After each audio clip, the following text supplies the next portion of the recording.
Hello everyone, this is Oliver from Neo, and today I start my special or personal quest for what is the best cold brew green tea. And today what we start with is two different teas. One is a stem tea, Kukicha, coming from the Gyokuro of Mr. Sakamoto, and on the other hand we have his Cha Meijin leaf tea.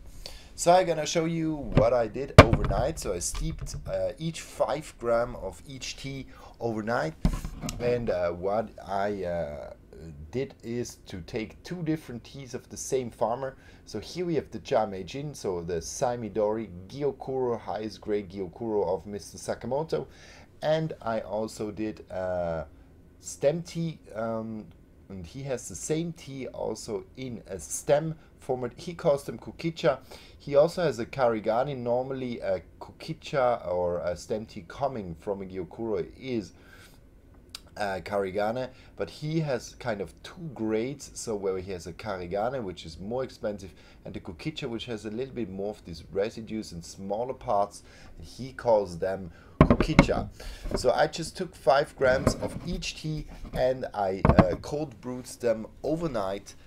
What you can see here, I just took them out of the fridge, so they were in around 9 hours in the water, and both tea have around 9 grams. And what you already can see is that the leaves actually got a little bit bigger than the stems, as the stems, they soak up with water but they don't rise in size so much as the normal leaves. So just swirl it shortly around, just to give the water the full flavor for each tea. Here I do exactly the same, just swirl it, and here I have 400 milliliters of water. This is around, I think, 12 ounces of water, and I just pour them now into my 2 teacups, and to see really what is the difference. What I know from hot brewing is that actually Kukicha, so the stem tea, so this one here, has a little bit more of minerals, so it should be slightly more, a little bit hayish as well in taste, while here we should have kind of a more green, nearly spinachy flavor of the water. But now let's have a look how the taste difference is of these two teas. So already in color, what we can see is that the Kukicha, so this one here's a slightly lighter in color, while the Saemidori, so the pure leaf tea, is a little bit dark, a little bit more green. So coming also, the stems seem to give also a little bit of a brighter color to the water of the Kukicha. Now let's have a look on times or in terms of taste.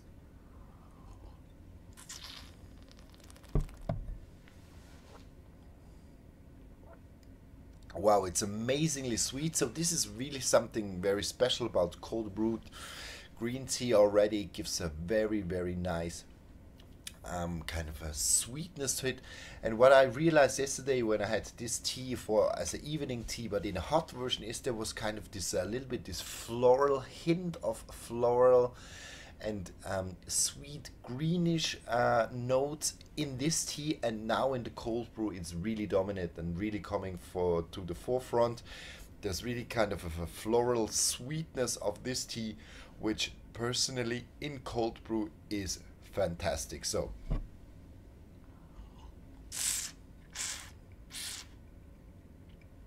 well, it's amazing. It's like a little bit of a peachy, yeah, it's nearly a peach flavor, like a peach sweetness. So a very great discovery.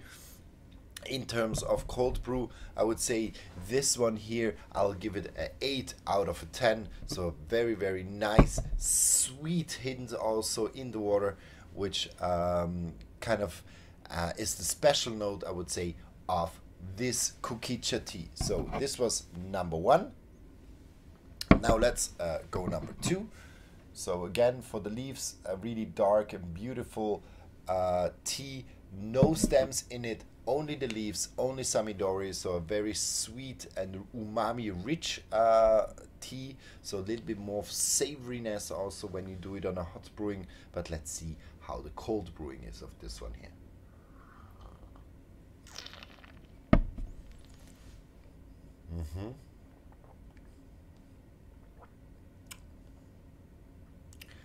It's also very, very sweet, very floral, so very similar to this one, but it has much more of a density also of the water, so it's a little bit more denser. It glides a little bit more over the tongue. There's a small kind of a cucumber greenish flavor, so you have much more green flavor, which make it a little bit fresher as well, in my opinion. Though this one is going straight to this sweet, or this sweet kind of peach flavorish way, and this one adds on top of this also this sweet flavor, some greenish, some refreshing green flavor to it. Let's see if I can.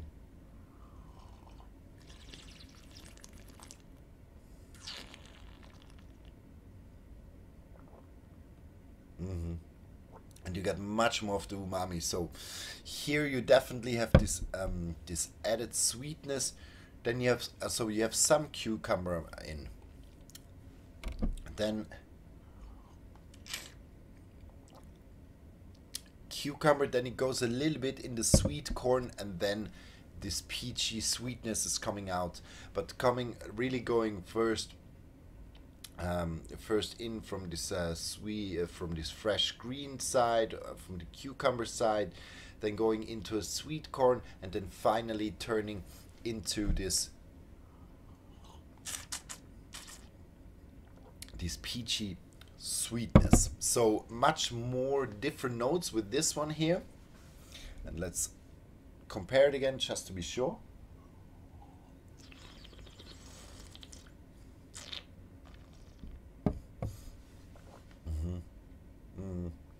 Yeah, this one has a little bit less of this different subtleness to it.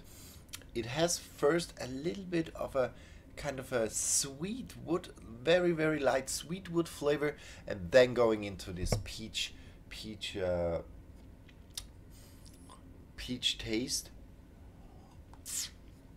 So all in all, both teas are very, very fine to do teas in cold brew format. So what I would say here, we have definitely more complexity in with the leaf. We got this greenish cucumber taste, then going over more in the sweet corn where the umami also shows itself much more, and then over into this sweet kind of peach flavor tone, floral note. And then here with this one here, we have a slight sweet wooden note, and then going directly into this peach flavor. So in terms of kind of more refreshing notes, I would say this one is clearly the winner. If we want to have something only sweet, a little bit also with a slight wooden undertone, this one here, so the Kukicha, shows a little bit more of this side of the tea. So both of them are very interesting. It really depends what you're looking for with the cold brew green tea. Today, again, I would say the leaf tea is definitely my favorite, as it's showing more of different taste notes, but especially what I like when I drink a green tea in cold brew format is when I have this fresh, refreshing kind of spinachy or refreshing cucumber note, and it comes much more out with this one here.